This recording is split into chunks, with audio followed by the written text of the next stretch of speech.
Hey, Founder Nation, this is your host, Michael Nguyen from the Founder Success, a magazine where I interview founders, entrepreneurs, and business owners to help you grow and grow your and scale your business. And today I have an incredible guest today. He's from Israel, and he has a very interesting company that helps authors to, publish their books. But today, I'm so thrilled to introduce my guest, Yehuda Niv. Yehuda, are you prepared to make a difference? Of course I am. Thank you, sir. Thank you. Yehuda, welcome to the show again. So I've given our listener just a tiny overview about you. So take a minute and tell us about you personally, because we want to get to know you, and then give us an overview about Spines. Amazing. About 13 years ago, I published my first book.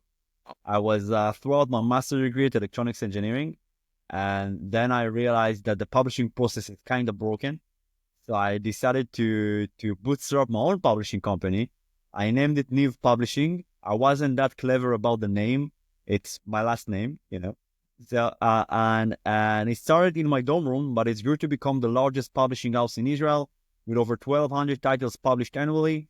Just for reference, our next competition in Israel can publish about 300 titles a year, so we are four times larger than that. And about 5 years ago, I finished structuring the management team, so finally I got my life back, and I could rest a little bit and travel the world. And I started to explore what other opportunities. And for some reason, I started to do some M&As. I acquired a few publishing companies, integrated them into what has become Niv Group. I started to do some angel investing. And while I'm meeting the tech founders, I realized what they are working on, which is the AI revolution.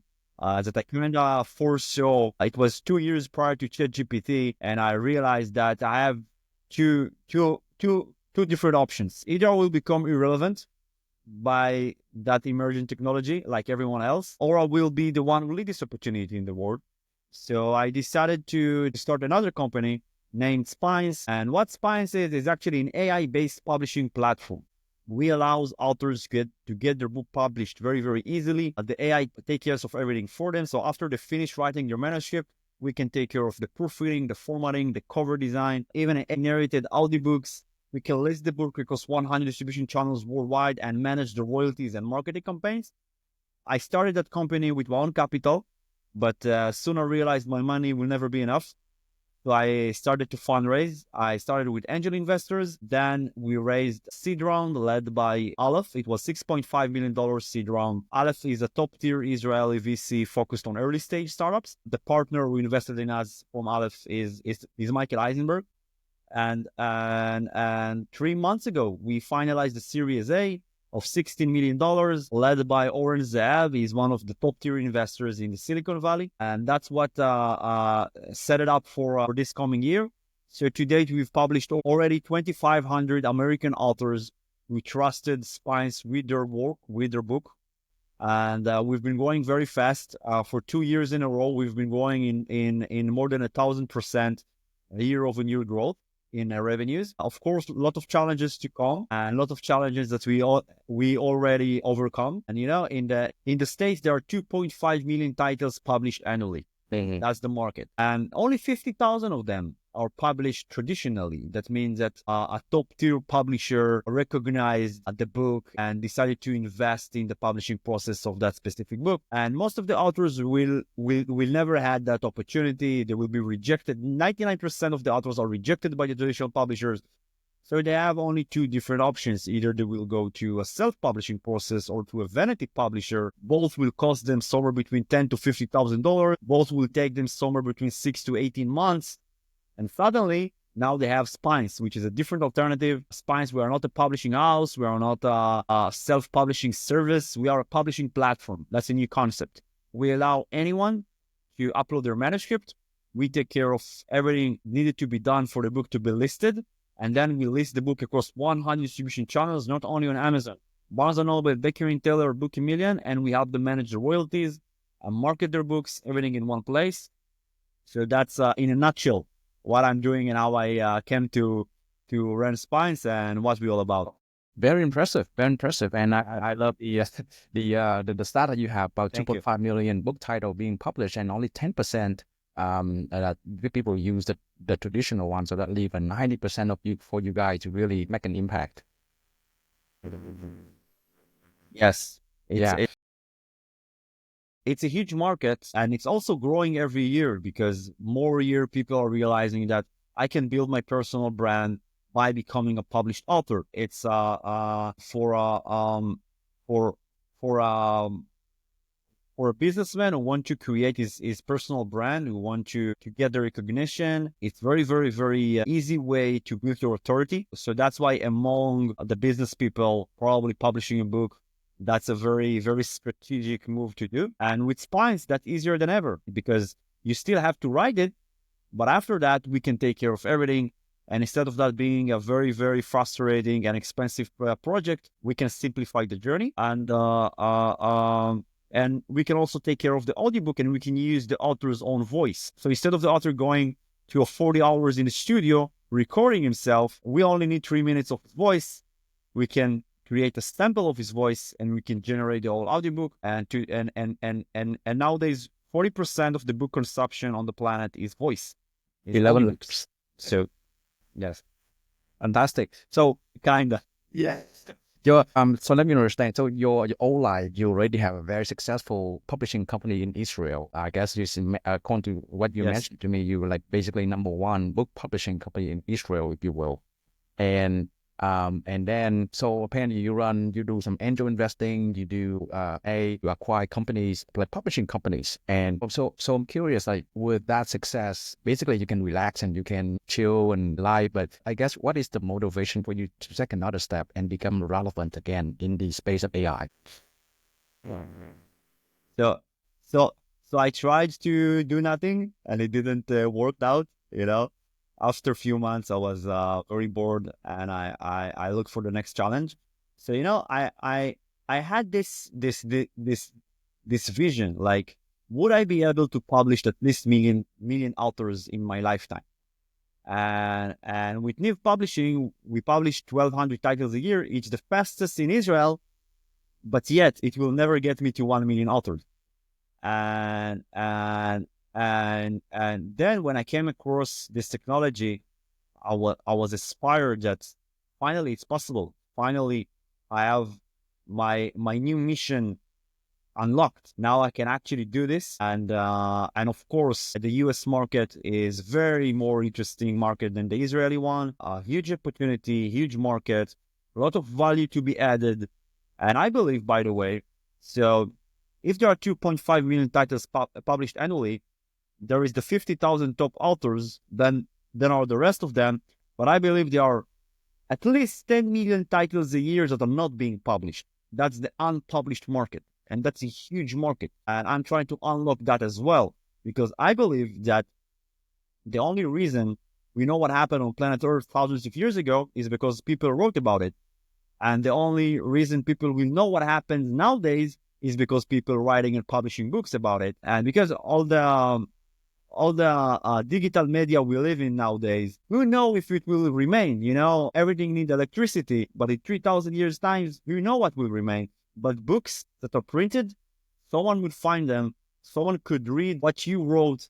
And by the way, that's the reason why I published my own book, because I realized like my lifetime in this planet is limited. How can I extend my existence? So by publishing a book, I can leave a legacy. I can share my ideas. That's a leverage of time and space. So this is why I published my book, and then I fell in love helping others. And now why not doing that in scale and allow anyone to get that publishing journey accomplished? Right. That's So what. Yehuda, you have a very nice advantage over many other founders because other founders, they have to start from scratch, then to try the product market fit. But for your case, you already have successful publishing book in Israel, and then you just like do a bolt-on. Okay, why don't we just unlock and just add more, AI capabilities, and then you just like fly from there. Yes, I really believe in founder market fit, not only product market fit, but founder market fit. Share with the audience about that. Yeah, please. What would be your founder market fit? So, I believe that in life, a person will try a lot of stuff. And most of the things that we try to do will never work out. Okay. And suddenly you are trying to do something, and for some reason it works. We don't know why that specific things work for that specific person, but probably it's because that's something that he's supposed to be in his journey on this planet. Okay. And that's like, I don't know, his destiny. Okay. So because same ideas can go to different persons, but there are those who will succeed and those who will fail. And what separates those who succeed and those who doesn't, it's not something that we can put our finger on. Okay, it's something very karmatic about this specific person journey. And I figured out that every time I try to do something which is correlated with publishing books, I'm hitting huge success. And every time I try to do something else, I'm hitting huge failure. So I realized I better do things about publishing. That's probably my journey. And same thing. Like when I start to fundraise, my number key was that I come from over a decade of experience in that specific industry. I get the industry. I get the authors. I know what they want. Okay, so having that connection with your industry, it's something that is very important for investors, because you might call them venture capital, but no one likes risk. Everyone try to de-risk their investments. Yes. So having a strong founder market fit, that's a very important thing for de-risk your investments. And if you come from any industry and you try to innovate in that industry, you probably have much more understanding of what you are doing, and probably your fundraising journey will be much faster than the ones you just realize an opportunity and they have no idea, no clue about the industry they are trying to build a business in. So there is a learning curve. Okay. And if you come from the industry, you can save that learning curve about the industry. And in business, time is money, So I learned something new today. Not only the product market fit, but founder market fit as well. Yes. Apparently, like you said, many try different, the same opportunity, but only you are successful in the publishing, but other maybe failing at that. Fantastic. I met so many publishers in Israel who fail. Sorry. There is a kind of delay, I guess, because I couldn't hear you what you said. I'm saying is that many others may have tried publishing and fail, but for you, publishing is just like, happening very easily for you. Nothing is easy. Everything is hard work. Okay. I just, for some reason, every time I try to innovate in publishing, somehow it works. It may take few tries and errors in the process, but eventually I have a good karma operating in the publishing space. So you mentioned earlier, there's an official 2.5 million book title being published in the US, and there's another unpublished about over 10 million titles. And so I'm curious, well, what gap in the publishing industry about those unpublished numbers that you feel the need to fix or to add value? So what happened nowadays is there is a barrier. If you finished writing your manuscript, okay, there is a barrier between the book and the market. And the barrier is the publishing process, which costs money and takes time. And what I'm trying to do is to lower the barrier so more people could cross it and more people could release their work to the world.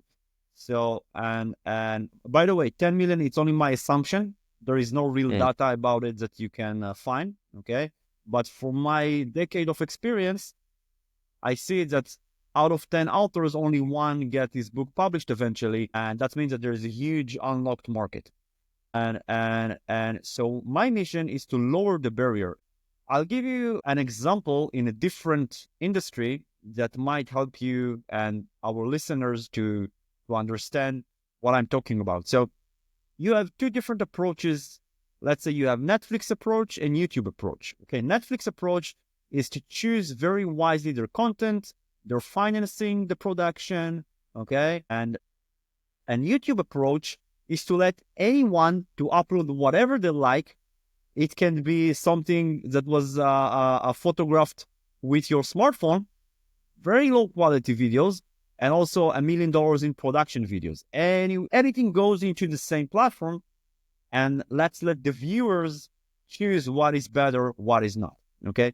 So in publishing, the approach was very similar to Netflix. So the traditional publishers, they the ones who supposed to select the authors, and they the one who will determine who is worthy to become an author and who isn't worthy to become an author. And my approach is like YouTube approach. Everyone is worthy. If you spent a year writing a manuscript, you are worthy to become published author. My mission is to make sure you can actually make it, and let's let the readers decide whether your book was good or not. Okay. And like on YouTube, okay, for you to meet the viewers, you need to understand the algorithms. Same here with Spines.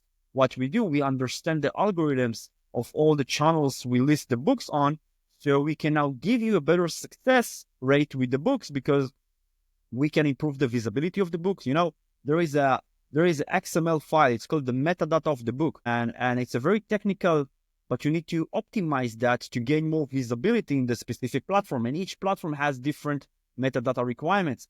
So we optimize that with AI.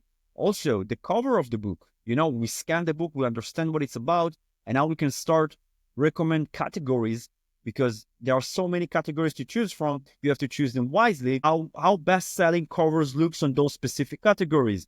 Our algorithms can understand that and can start create covers based on that. So that way we improve the success rate of our books. So it's not only we allow anyone, we also increasing the chances of their success. And I believe that by that, I'm allow more readers to meet our authors' books, and eventually allow more people to publish their books and actually collect royalties from that.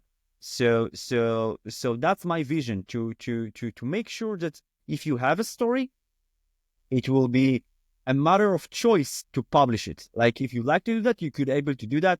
That's my vision. That's what I'm working on. Of course, there are a lot of new features that we are keeping on releasing and working on, and the product is getting better by the day. But still, what we accomplished is something that no other publisher or publishing platform has accomplished, which is a 360 degrees solution, A to Z solution for authors, for production, distribution, and marketing of their books. Everything in one place. Simple, easy, fast. Awesome. Let's turn the clock back a little bit.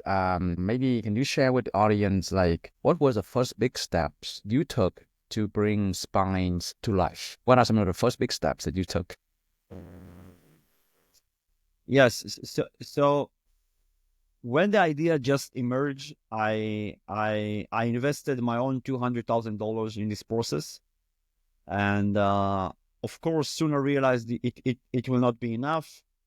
But my first investors, when they realized that I actually invested my own money in that, they felt very comfortable to invest themselves in this project.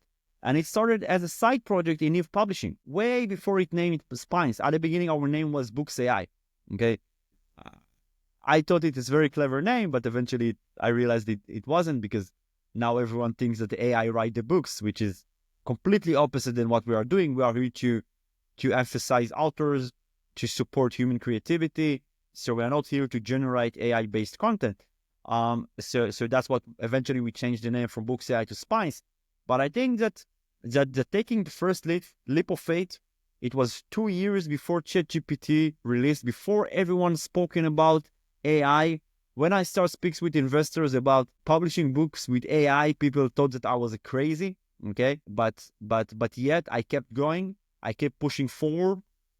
Eventually, I fundraised from angels.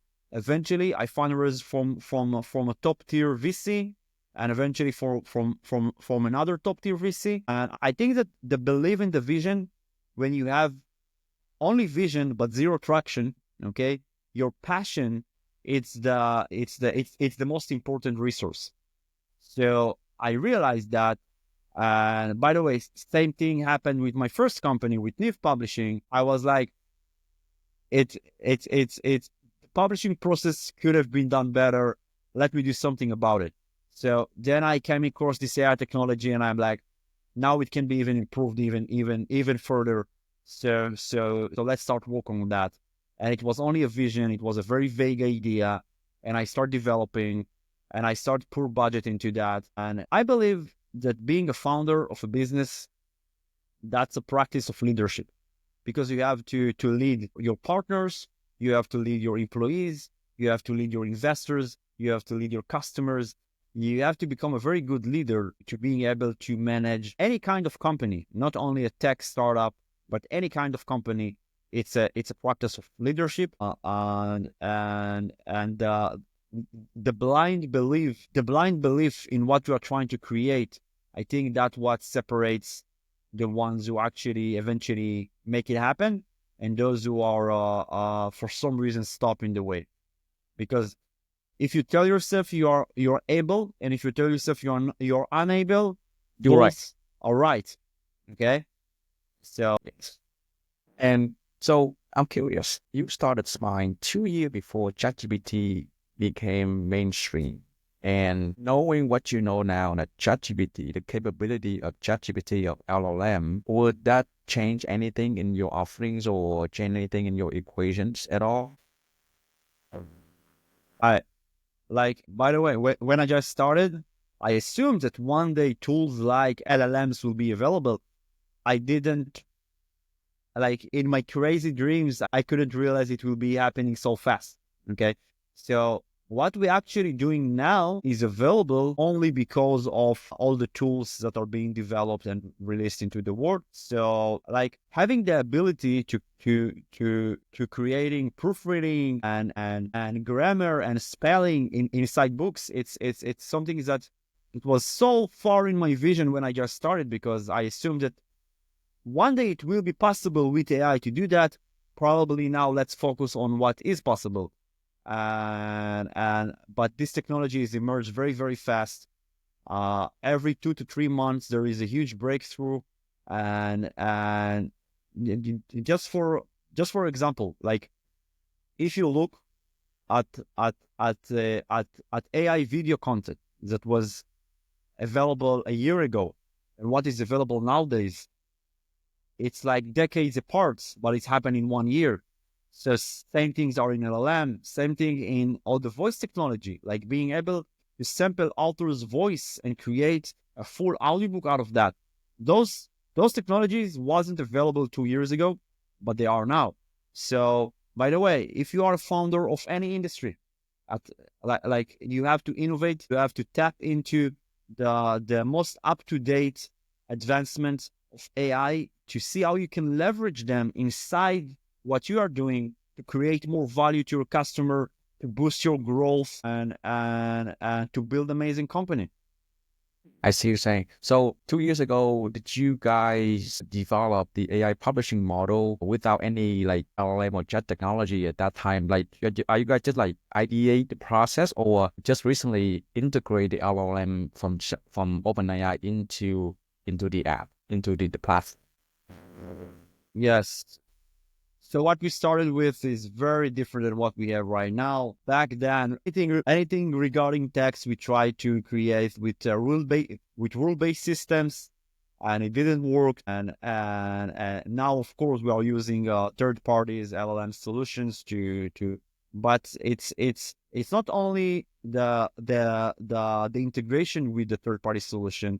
It's the prompt engineering has to go into that for the results to be received is the ones you want, okay? Because I'll give you an example. Let's say in a book, let's say you have a paragraph, and in that paragraph you have two different characters which are having a conversation, and so if you try to push that into LLM and ask it to fix the grammar, okay, it probably wouldn't understand that it's a conversation, and it will break the paragraph to something different. So you have to teach it what is a conversation, what is a paragraph, what is a headline, what is a subtitle, and how to everything's supposed to combine together, because book has over 50,000 words on average. Okay, so it's a very different project than, let's say, 100 words page. So it's a whole new task to apply LLM technology into a whole book. Okay, so we have to figure out a lot of things by ourselves. But as we go into the future, things will be much more simpler. The models will be much more smarter and could do even. So let's say now we cannot change the narrative of the book with the AI. It's too complex of a task. But I think that in 3 or 4 months' time, it will be available. And now we offer translation solutions. So what we do, let's say your book is in English and you want to release another second title, like the same title, but in Spanish. So we created a system that we can translate the book with AI, but with the help of human being, because the translation is not that accurate yet. So what we say, it's AI for speed, human for quality. Okay.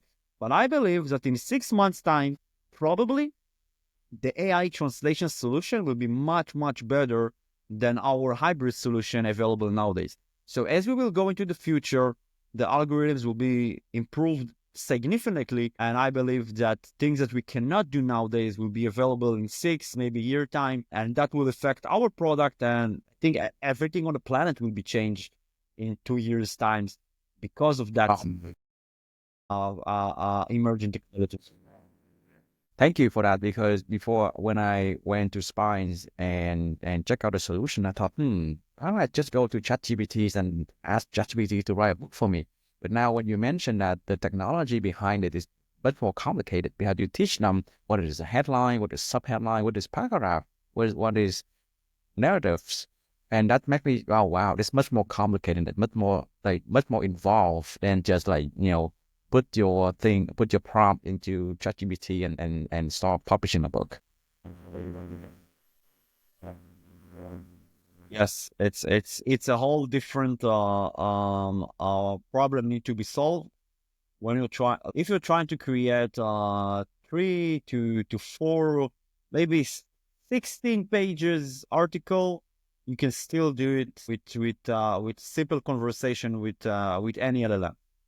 But editing a book, it's a whole new project, and it's a very complicated project, and you have to combine a lot of tools to get it done. And that's only the first part. After that, you need to tag the book, okay? And after that, there are a lot of rules of how the tagging of the book should pour into a formatting solution. And from that, create a cover. And from that, create the metadata. And from that, create the audiobook versions and the ebook version and the print-on-demand version, and then list those books across 100 distribution channels, manage your royalties, manage your marketing. It just super apps. By the way, yes. So like with Spines, we have to figure out so many different types of AI. So because we have the visual part of the AI for the cover and the formatting, we have the textual aspect, which is the editing and the translation. Then we have the voice aspect, which is the audiobook creation. Like we had to figure out so many different processes to accomplish, because on any book being published in the old way of publishing, there are about 15 people involved. Okay, and we minimize that to a customer success managers that can help the authors navigate throughout system. When did you realize that that launching the AI power publishing company wouldn't be as easy as it seemed?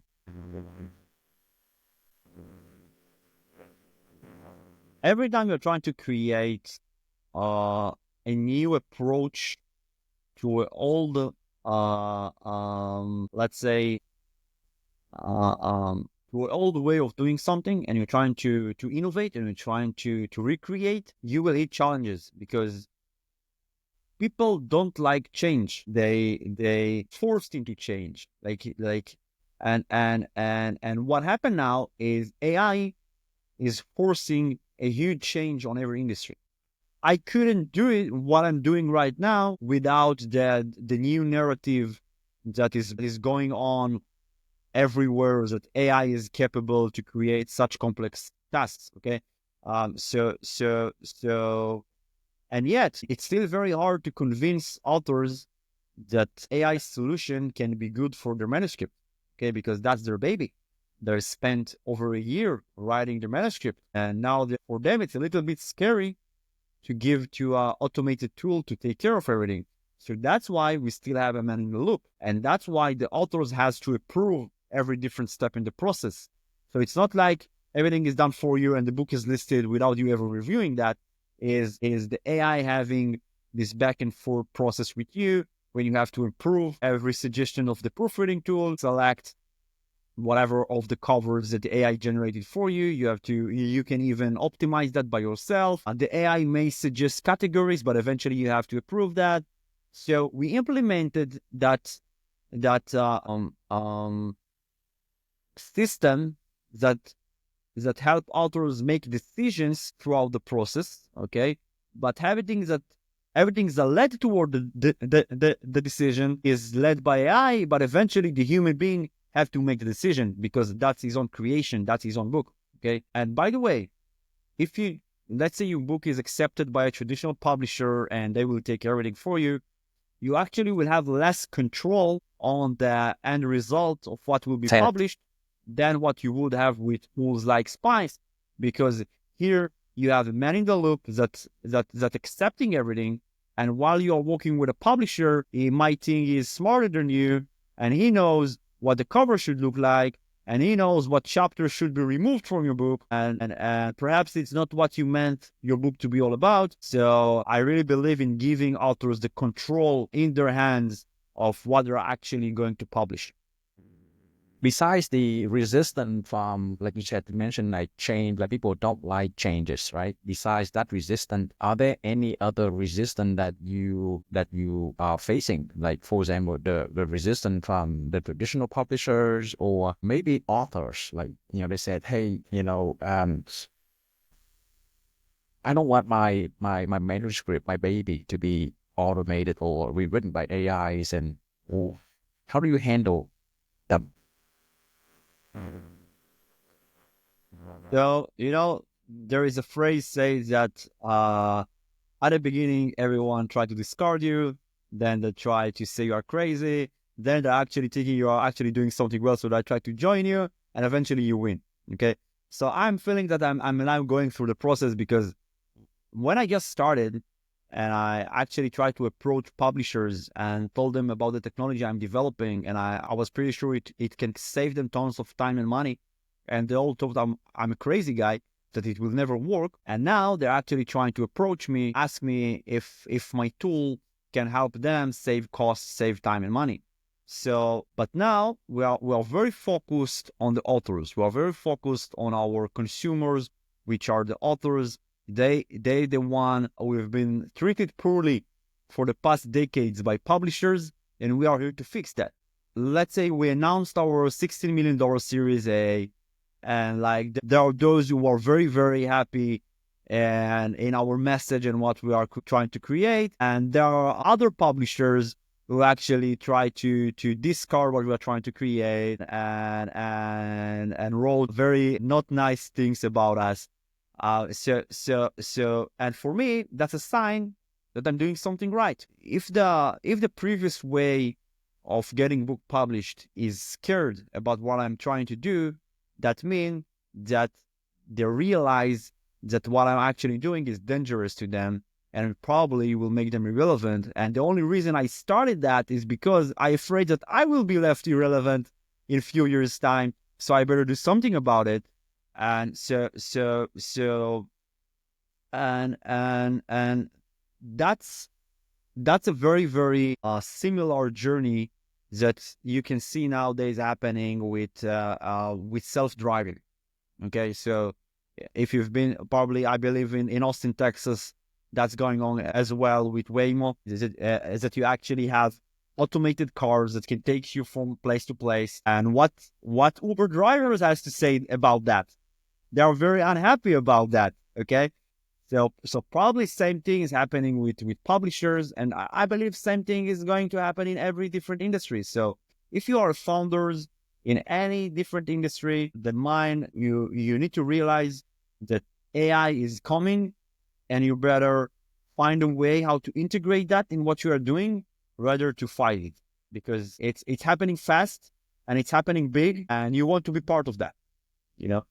How did you attract your first customer or authors and get traction in this industry, especially in the US market where you don't have much exposure compared to Israel? So what I did in my proof of concept about 3.5 years ago, I called a few friends.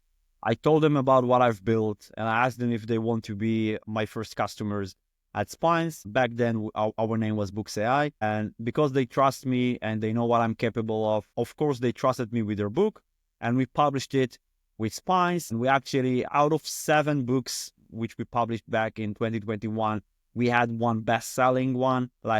So 1 out of 7 has become very successful, and then we use that success and we start to promote. Probably first, like, I think in any business, the first audience you want to target is the highest intent one, which is everyone who look on Google whatever you are trying to sell.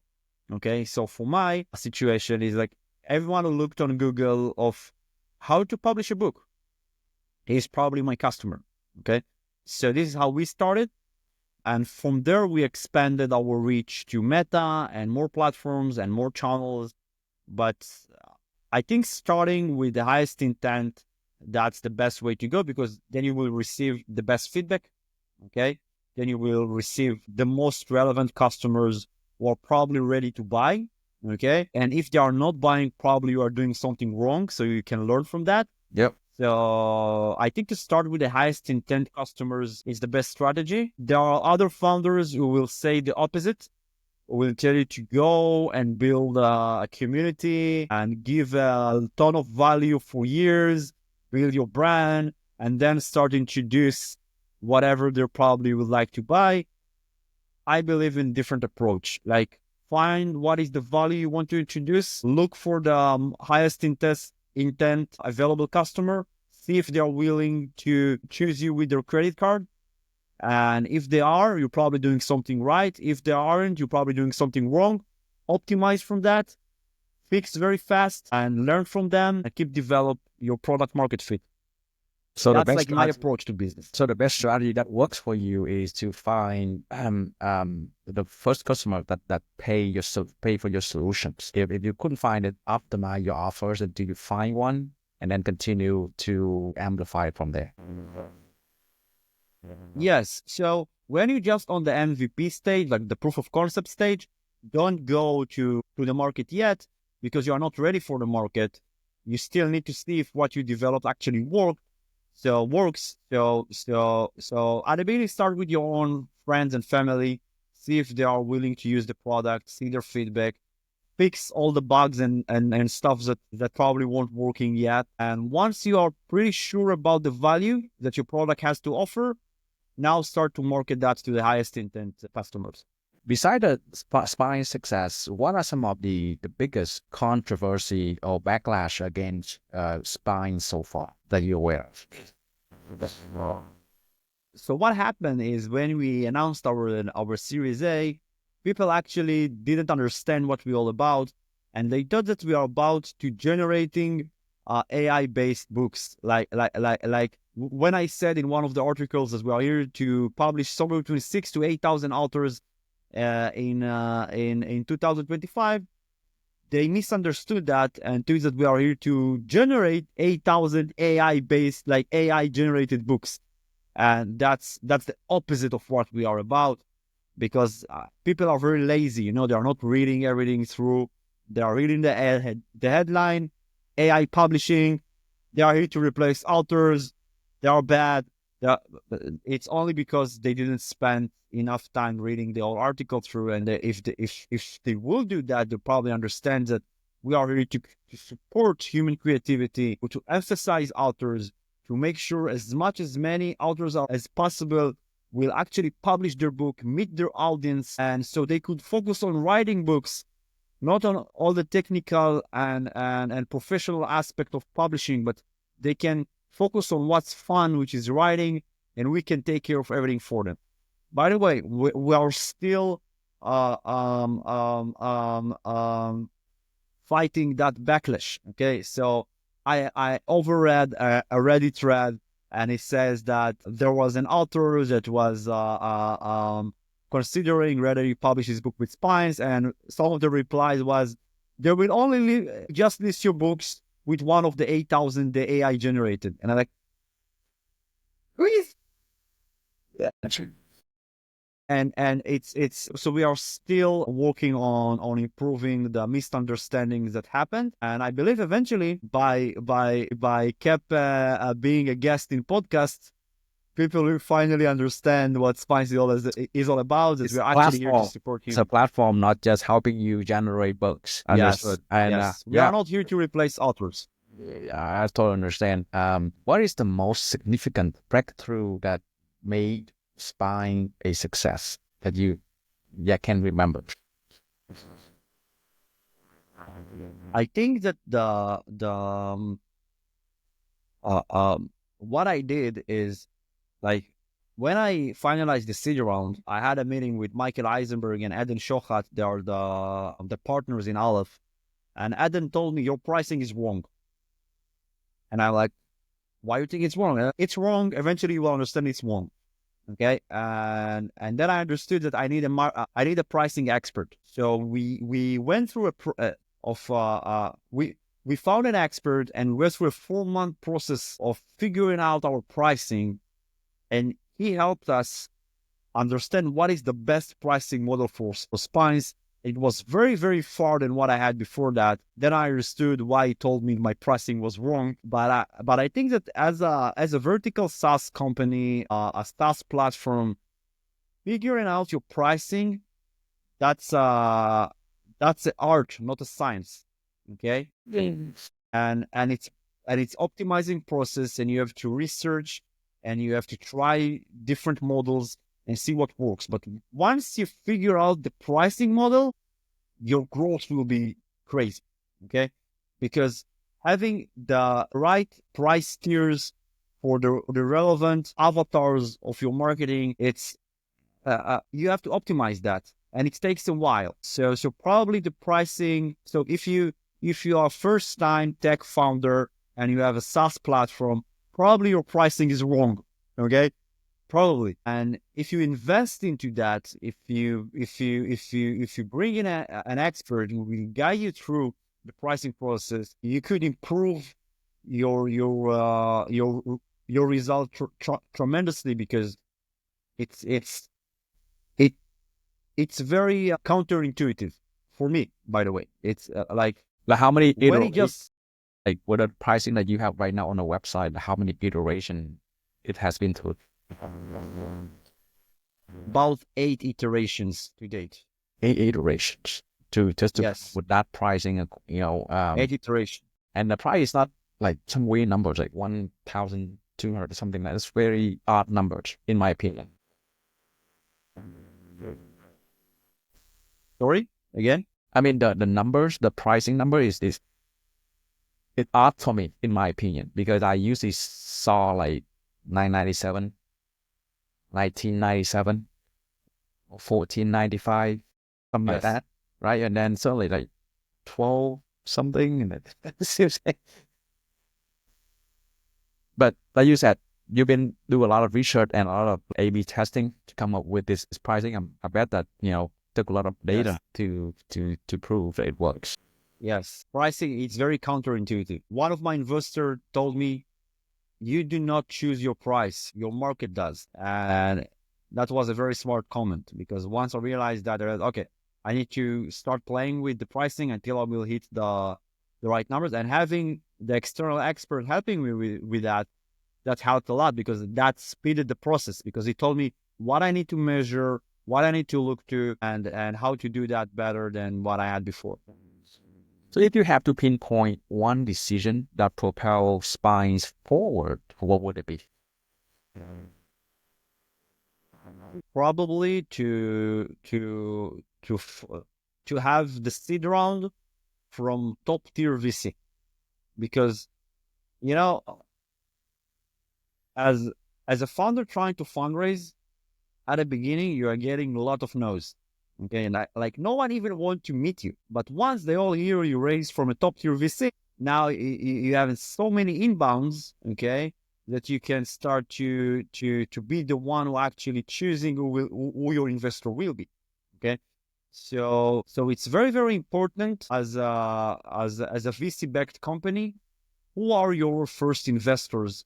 That will determine who will be your future investors, and how will your fundraising journey will be. And eventually, as a CEO, I want to focus on the business. If I have to focus on how I'm about to fundraise, I will have no time to focus on the business. That's true. So having top tiers investors on the cap table helps a lot.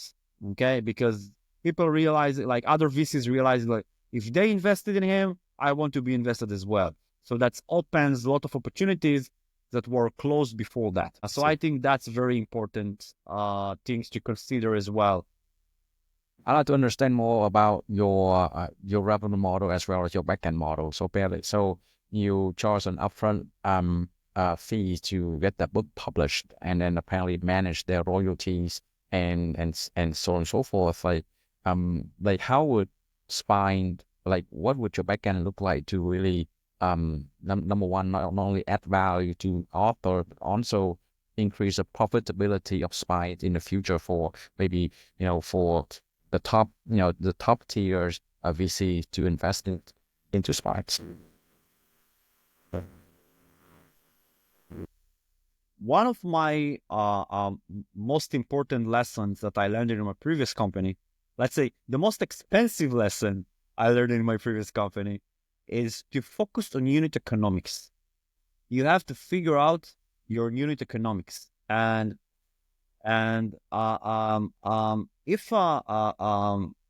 if it takes you a very long time to return on the marketing and the sales and SDR investment, okay, you can run out of money very quickly. Yeah. So what I end up doing is that, okay, there is a huge value in publishing upfront. There's a huge value. It's actually getting the book produced, the editing, the proofreading, the formatting, the cover design, the AI-generated audiobook. But we take care of that very quickly. But still, it had a ton of value. So, and as you go to a publisher, you probably have to invest somewhere between $10,000 to $50,000 upfront for getting all of this done. Yeah. It will take them 6 to 18 months.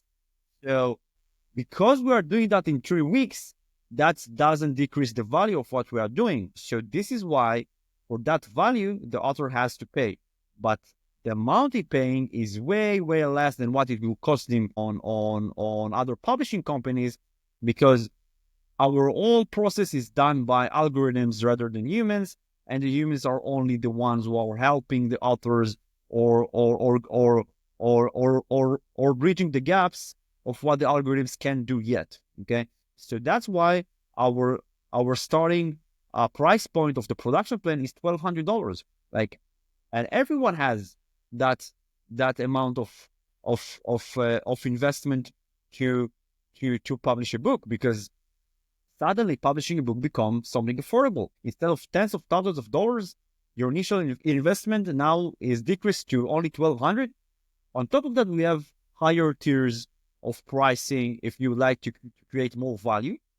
But then after the production phase is ended, now, book, that's a never ending, that's an evergreen product.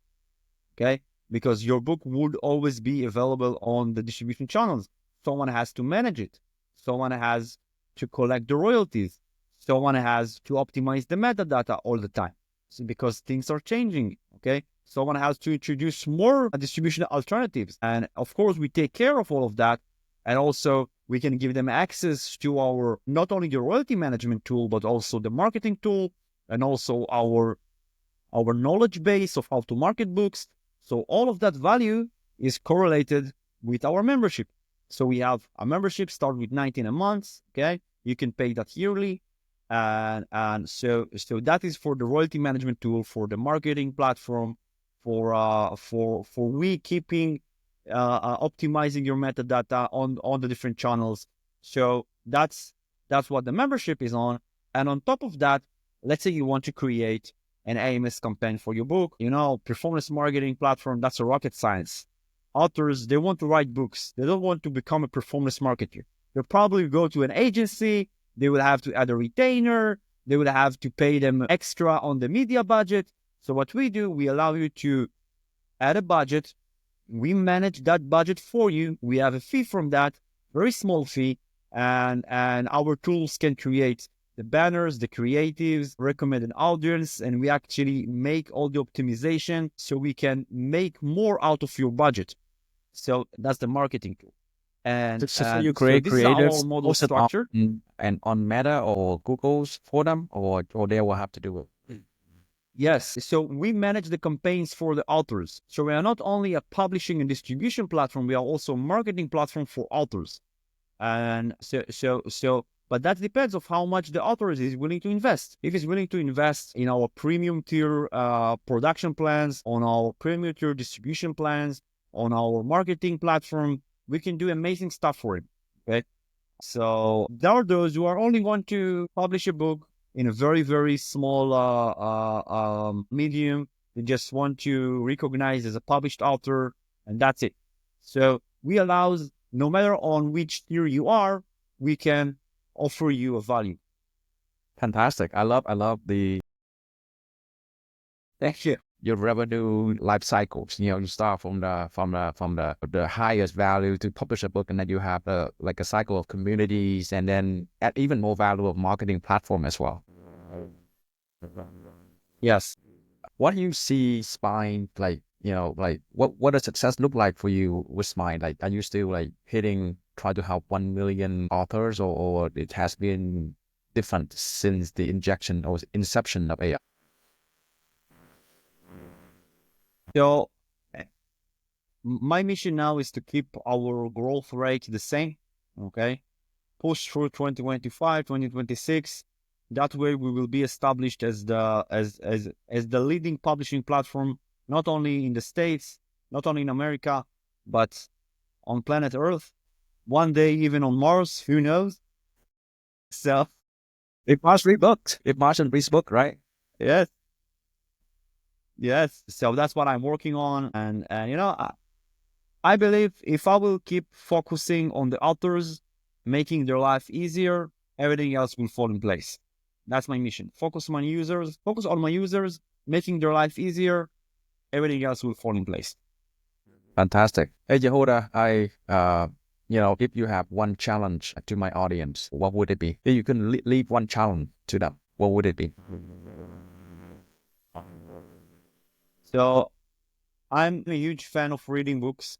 Okay. Unfortunately, people not reading enough. So if you want a challenge, maybe you can start integrating reading habits into your life. It can be also audiobooks, not only printed books, not only ebooks. You can listen to books while you are jogging, while you are doing other stuff. And the secret of the ages are hiding inside books. Okay, so you can unlock them, you can learn from them. And if by chance you are reading books of spines, so that's a win for me. Fantastic. Absolutely. I really truly enjoy listening to your journey and planning your strategy to get tractions and your revenue strategies. Those are very inspiring. I guess give Founder Nation one parting piece of guidance, share the best way that we can find you, and then we can say goodbye.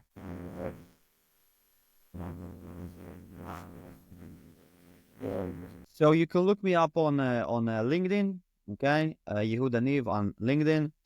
I'm not that active there yet, but I will soon. And also I have an Instagram account, but it's only oriented for the Israeli audience. I have 25K followers, but they're all Israeli.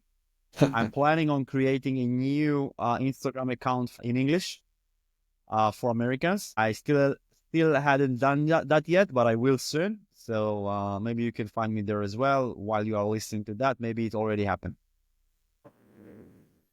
Thank you, Yehuda, for your times, and I want to salute you for your time and your generosity in sharing the knowledge, and we catch you on the other side. Thank you very much, Michael. Thank you a lot. So welcome.